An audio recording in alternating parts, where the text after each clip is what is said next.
புறா எப்படி இருக்கணும், அதோட அம்சம் அது எப்படி இருக்கணும்னு நீங்க சொல்றீங்கண்ணே? புறா வந்து இப்ப இருக்கிறவங்க வந்து எல்லாருமே நம்ம சொல்றத புரிஞ்சுக்க மாட்டாங்க. ஏன் சொல்றீங்கன்னா அதுல வந்து ஊறிக்கிட்டே இருக்கவங்களுக்கு தான் அது தெரியும். ஆமா, நம்ம சொல்றத வச்சு அவங்க இது புரிஞ்சுக்க தெரியாது டக்குன்னு. நம்ம ஒண்ணு சொல்லுவான், ஏன்னா இவங்களுக்கு இப்படிதான் ஓட்ட தெரியுமா, இப்படிதான் ஜாதி தைக்க தெரியுமா ஒருத்தங்க சொல்லுவாங்க. ஆமா ஆமா ஆமா, அவங்களுக்கு ஒரு டேஸ்ட் இருக்கு.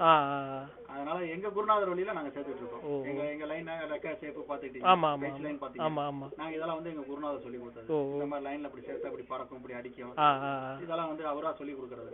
நாங்களும் அனுபவத்துல கத்துக்கிட்டோம். நம்ம சொல்லி கொடுக்கறத மத்தவங்க வந்து தப்பா எடுத்துக்குவாங்க.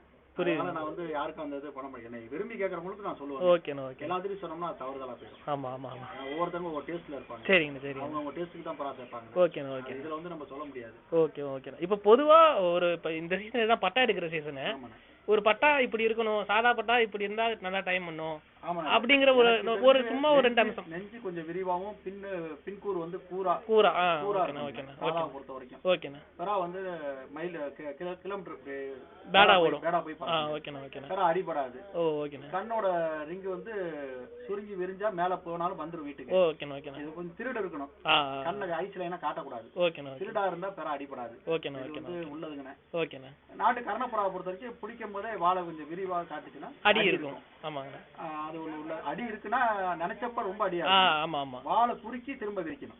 அப்பப்ப அடிக்கும், நமக்கு தேவையானப்ப அடிக்கும். பறவை இருக்கும், அடி இருக்கும். அதே மாதிரி தான் நம்ம ஜாதி சேர்க்கிறது. எடுத்தோடனே வாழை ஃபுல்லா விரிச்சுச்சுன்னா ஆமா ஆமா, அது ரெக்கை சின்னதா போயிரும், அடிச்சுக்கிட்டே உட்கார்ந்துரு சட்டுன்னு. பறவை கம்மி பண்ணிடும். ஓகேண்ணா ஓகே. இந்த மாதிரி தான் நாங்க சேர்த்துக்கிறது. சரி, வர பட்டாங்க அப்படிதான் இருக்கும். ஓகேண்ணா ஓகேண்ணா ஓகே. இருந்த பட்டாங்க எல்லாமே ஒரு 20 பட்டா கொடுத்துட்டேன். ஓகேண்ணா ஓகே ஓகேண்ணா. திரும்ப எல்லாம் ப்ரீடிங் ஆயிருக்குங்க. சரிங்கண்ணா.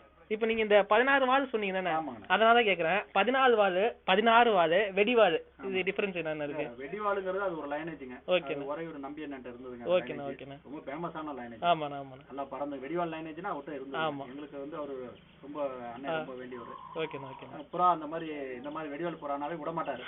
எங்கள்ட்ட வந்து உரிமையா பிடிச்சிட்டு போயிடுவாரு. சரி, இருக்குது ஒரு ஆண்டு இருக்குங்க, உங்கள்ட்ட காட்டுறேன் பாருங்க. இந்த புறா இருக்குங்க.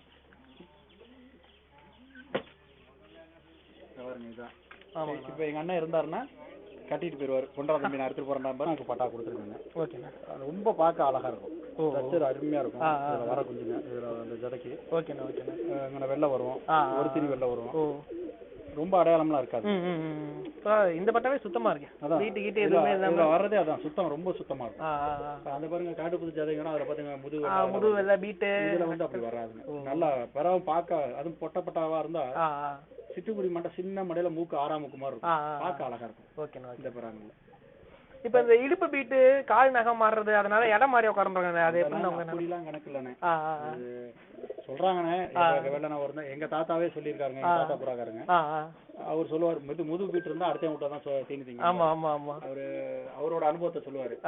சாதா புறா வந்தாலும் சரி, நாட்டு புறா வந்தாலும் சரி, முதுகுல வெள்ளை இருக்கு, முதுகு பீட்டு இருந்தா இடம் மாறும். அடுத்த வீட்டுல தான் சோறு திங்க. நம்ம இருக்காரா விசுவாசத்தை காட்டாரா, வாங்காதராம் பாரு. ஆனா அவரோட டேஸ்ட் புறாங்க வந்து நீளத்து மக்கள், ஒரு முளம் இருக்கும். ஆமா ஆமா, தாத்தா என்கிட்ட கடைசியா எங்க தாத்தா உயிரோட இருக்கும்போது நான் பாத்துருக்கேன். வாளுக்கு வெளியில 1 இன்ச்சு ரெக்க இருக்கும். புறாவை பிடிச்சா 1 முளம் இருக்கும், வாழை விட்டு வெளியில 1 இன்ச்சு ரெக்க வளர்ந்தா கழுகு மாதிரி அவரு வச்சிருந்தாங்க.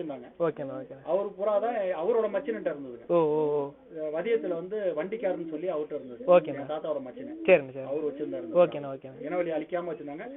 எங்க சித்தப்பா கூட அவங்க பையனுங்க, தம்பி பையனுங்க கூட கோபாலு இருக்காங்க, அவங்கள்ட்ட கூட அந்த இனவெளி வச்சிருந்தாங்க. வர வர உடைச்சிட்டாங்க, எல்லாம் அப்படியே மாறிடுச்சு. கிடைக்காம ரொம்ப அலைஞ்சாங்க. கொடுத்து குஞ்சாக்க கொடுத்து வாங்க கூட போய் கோயம்புத்தூர்ல 2 நாள் படுத்து கிடந்து வாங்கிட்டு வந்தாங்க. வாங்கிட்டு வந்து அதுல பிறட்டினாங்க, ஒரிஜினல் வரல. எல்லாரும் சரிங்க சரிங்க.